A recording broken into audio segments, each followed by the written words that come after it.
आज मैं आपको स्वतंत्रता और स्वाधीनता में फर्क समझाऊंगा, वो भी एक उदाहरण की तहत। अगर आप उदाहरण से समझ जाए तो अच्छी बात है, नहीं तो मैं ऐसे भी स्पष्ट कर दूंगा।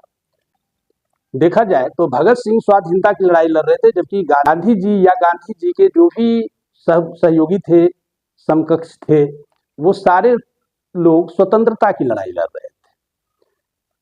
गांधी जी जेल में रहते हुए सारी सुविधाओं को लेकर के जेल में मौज मस्ती से जिंदगी काट रहे थे, जबकि ये काम भगत सिंह भी कर सकते थे। भगत सिंह को भी सारी फैसिलिटी मिल सकती थी जेल में, लेकिन उन्होंने उन फैसिलिटी को नकार दिया और उन्होंने आम कैदी के लिए एक संघर्ष छेड़ दिया, क्योंकि वो स्वाधीनता की लड़ाई लड़ रहे थे। इतिहास के पन्नों में कई बार ऐसा देखा गया है जहां की गांधी जी या गांधी जी के नेतृत्व में जो कांग्रेस की रही थी, वो स्पष्ट रूप से स्वतंत्रता की मांग कर रहे थे, अर्थात डोमिनियल स्टेटस का मांग कर रहे थे, जिसका अर्थ होता है आधा राज्य, आधा शासन व्यवस्था।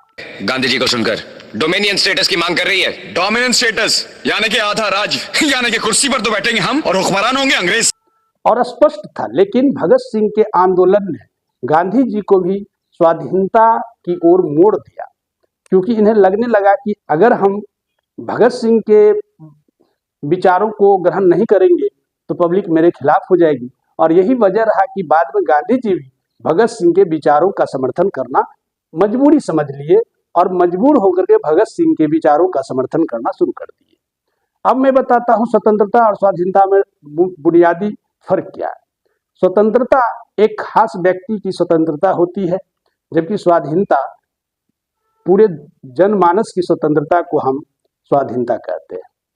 पूरा देश जहाँ स्वतंत्र हो, जहाँ हर व्यक्ति स्वतंत्रता का सांस ले सके, उसको हम स्वाधीनता कहते हैं।